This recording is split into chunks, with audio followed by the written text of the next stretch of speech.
Damião fugiu do seminário. Passados alguns minutos, parou atormentado. Desconhecia as ruas, andava e desandava. Finalmente parou. Para onde iria? Para casa? Não. Lá estava o pai que o devolveria ao seminário, depois de um bom castigo. Não escolheu o ponto de refúgio, porque a saída estava determinada para mais tarde. O imprevisto o apressou. Lembrou-se do padrinho, João Carneiro, mas o padrinho era um moleirão sem vontade, que por si só não faria coisa útil. Foi ele que o levou ao seminário e o apresentou ao reitor. Vou falar com Sinhá Rita. Ela manda chamar o padrinho e diz que quer que eu saia do seminário. Talvez assim. Sinhá Rita era uma viúva, querida de João Carneiro. Damião tinha umas ideias vagas dessa situação e tratou de a aproveitar. Onde morava? Estava tão atordoado que só daí a alguns minutos é que ele acudiu à casa. Era no Largo do Capim. Santo nome de Jesus! Que é isto? Brandou Sinhá Rita, sentando-se na marquesa, onde estava reclinada. Damião acabava de entrar espavorido. No momento de chegar à casa, vira passar um padre e deu um empurrão à porta, que por fortuna não estava fechada a chave nem ferrolho. Depois de entrar, espiou pela rótula a ver o padre.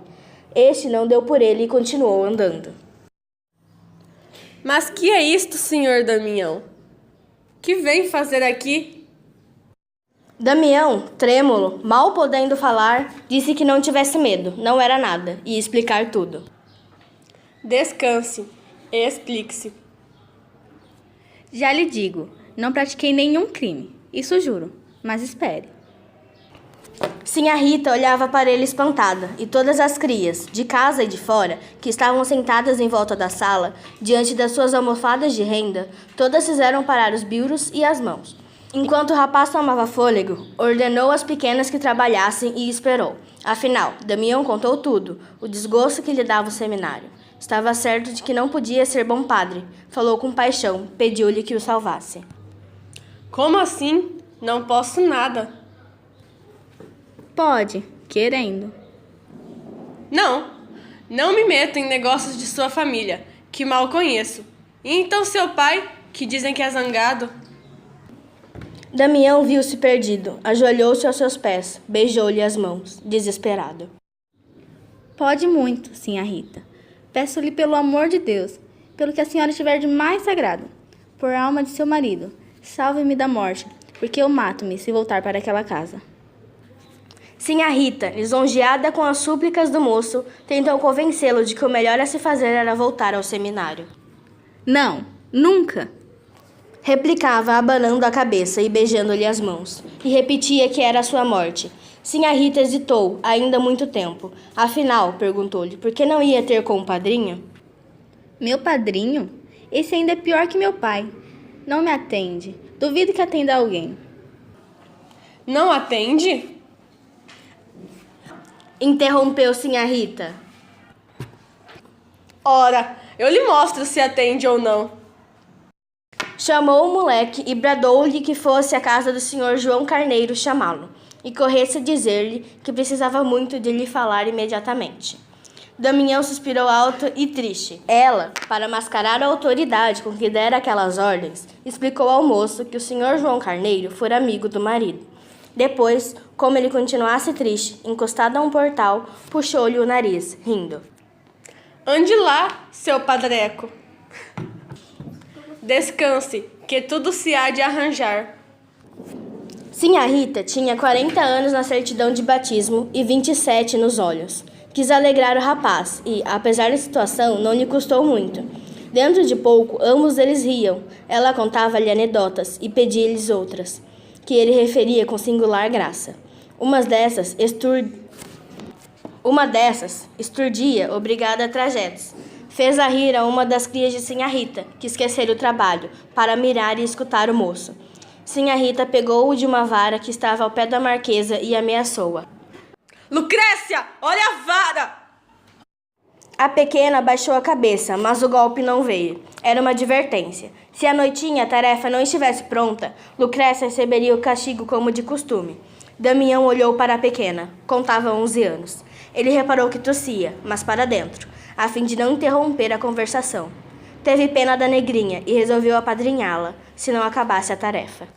Sinhá Rita não lhe negaria o perdão. Demais ela rira por achar-lhe graça. A culpa era sua, se a culpa em ter graça. Nisto chegou João Carneiro. Empalideceu quando viu o afilhado e olhou para Sinhá Rita, que não gastou tempo. Disse-lhe que era preciso tirar o moço do seminário, que ele não tinha vocação para a vida eclesiástica. E antes que o padre de menos que um padre ruim.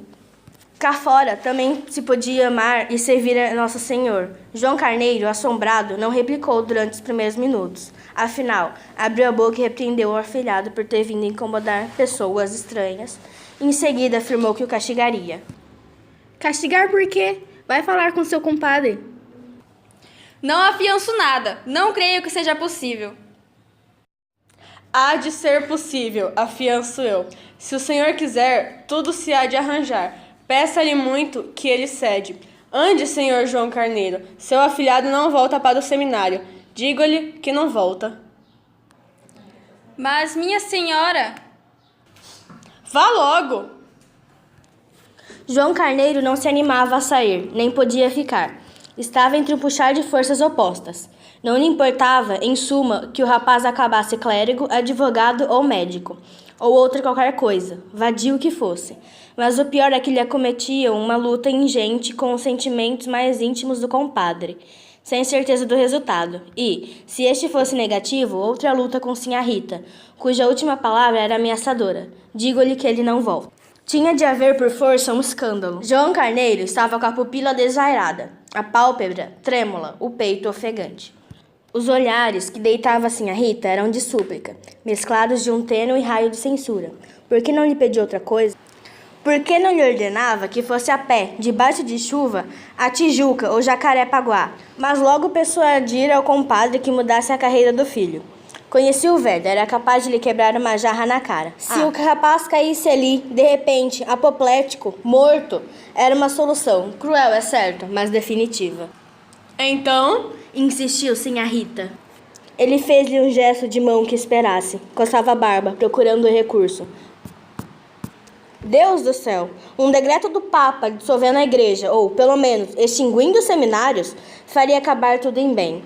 Mas a igreja continuava, os seminários continuavam, o afilhado continuava cosido à parede, os olhos baixos, esperando, sem solução apoplética. vá depressa! Disse Sinhá Rita, dando-lhe o chapéu e a bengala. Não teve remédio. O barbeiro meteu a navalha no estojo, travou-o da espada e saiu à campanha. Damião respirou. Exteriormente deixou-se estar na mesma, olhos fincados no chão, acabrunhado. Sinhá Rita puxou-lhe desta vez o queixo. Ande jantar, deixe-se de melancolias. A senhora crê que ele alcance alguma coisa? Há de alcançar tudo. Ande, que a sopa está esfriando. Apesar do gênio galhofeiro de Sinhá Rita e do seu próprio espírito leve, Damião esteve menos alegre ao jantar que na primeira parte do dia. Não fiava do caráter mole do padrinho. Contudo, jantou bem e, para o fim, voltou às pilhérias da manhã. À sobremesa, ouviu um rumor de gente na sala e perguntou se o vinham prender. Hão de ser as moças. Levantaram-se e passaram à sala. As moças eram 5 vizinhas que iam todas as tardes tomar café com Sinhá Rita, e ali ficavam até o cair da noite. Os sussurros dos bilros e o palavrear das moças eram ecos tão mundanos, tão alheio à teologia e ao latim, que o rapaz deixou-se ir por eles e esqueceu o resto. Durante os primeiros minutos, ainda houve da parte das vizinhas certo acanhamento, mas passou depressa. Uma delas cantou uma modinha, ao som da guitarra, tangida por Sinhá Rita, e a tarde foi passando depressa. Antes do fim, Sinhá Rita pediu a Damião que contasse certa anedota que lhe agradara muito. Era tal que fizera Lucrécia rir. Ande, senhor Damião, não se faça de rogado, que as moças querem ir embora. Vocês vão gostar muito. Damião não teve escolha senão obedecer, malgrado o anúncio e a expectação, que serviam a diminuir a graça e o efeito. A anedota acabou entre risadas das moças. Damião, contente de si, não esqueceu Lucrécia e olhou para ela, a ver se rira também. Viu-a com a cabeça metida na almofada para acabar a tarefa. Não ria, ou teria rido para dentro, como tossia. Saíram as vizinhas e a tarde caiu de todo. A alma de Damião foi se fazendo tenebrosa antes da noite. Que estaria acontecendo? Distante a estante ia espiar pela rótula e voltava cada vez mais desanimado. Nem sombra do padrinho. Com certeza o pai fê-lo calar. Mandou chamar 2 negros, e aí vinha pegá-lo à força e levá-lo ao seminário. Damião perguntou assim a Rita se a casa não teria saída pelos fundos. Correu ao quintal e calculou que podia saltar o muro. Quis ainda saber se haveria modo de fugir para a Rua da Vala, ou se era melhor falar a algum vizinho que fizesse o favor de o receber. O pior era a batina. Se a Rita lhe pudesse arranjar um rodaque, uma sobrecasaca velha... Sim, a Rita dispunha justamente de um rodaque, lembrança do esquecimento de João Carneiro. Tenho um rodaque do meu defunto. Mas para que está com esses sustos? Tudo se há de arranjar. Descanse. Afinal, à boca da noite, apareceu um escravo do padrinho, com uma carta para a Sinhá Rita. O negócio ainda não estava composto. O pai ficou furioso e quis quebrar tudo. Bradou que não. Senhor que o Peralta havia de ir para o seminário, ou então metia-o na prisão. João Carneiro lutou muito para conseguir que o compadre não resolvesse logo, que dormisse à noite e meditasse bem se era conveniente dar à religião um sujeito tão rebelde e vicioso. Explicava na carta que falou assim para melhor ganhar a causa. Não a tinha por ganha, mas no dia seguinte lá iria ver o homem e teimar de novo. Concluía dizendo que o moço fosse para a casa dele. Damião acabou de ler a carta e olhou para a Sinhá Rita. Não tem outra tábua de salvação, pensou ele. Sinhá Rita mandou vir um tinteiro de chifre e na meia folha da própria carta escreveu esta resposta. Joãozinho, ou você salva o moço ou nunca mais nos vemos. Fechou a carta com obreia e deu-a ao escravo, para que a levasse depressa. Voltou a reanimar o seminarista, que estava outra vez no capuz da humildade e da consternação. Disse-lhe que sossegasse, que aquele assunto agora era dela. Hão de ver para quanto presto. Não, que eu não sou de brincadeira. Era hora de recolher os trabalhos. Sinhá Rita examinou-os. Todas as discípulas tinham concluído a tarefa. Só Lucrécia ainda estava à almofada, meneando os biuros, já sem ver. Sinhá Rita chegou-se a ela, viu que a tarefa não estava acabada. Ficou furiosa e agarrou-a por uma orelha. Ah, malandra! Não, pelo amor de Deus, por Nossa Senhora que está no céu. Malandra! Nossa Senhora não protege vadias. Lucrécia fez um esforço, soltou-se das mãos da senhora e fugiu para dentro. A senhora foi atrás e agarrou-a. Anda cá! Minha senhora, me perdoe. Não perdoo, não. E tornaram ambas à sala. Uma presa pela orelha, debatendo-se, chorando e pedindo. A outra dizendo que não, que a havia de castigar. Onde está a vara?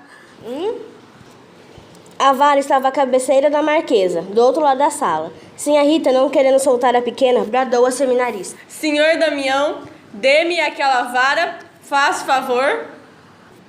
Damião ficou frio, cruel instante. Uma nuvem passou-lhe pelos olhos. Sim, tinha jurado apadrinhar a pequena, que por causa dele atrasara o trabalho. Dê-me a vara, senhor Damião. Damião chegou a caminhar na direção da marquesa. A negrinha pediu-lhe então por tudo que houvesse mais sagrado, pela mãe, pelo pai, por Nosso Senhor.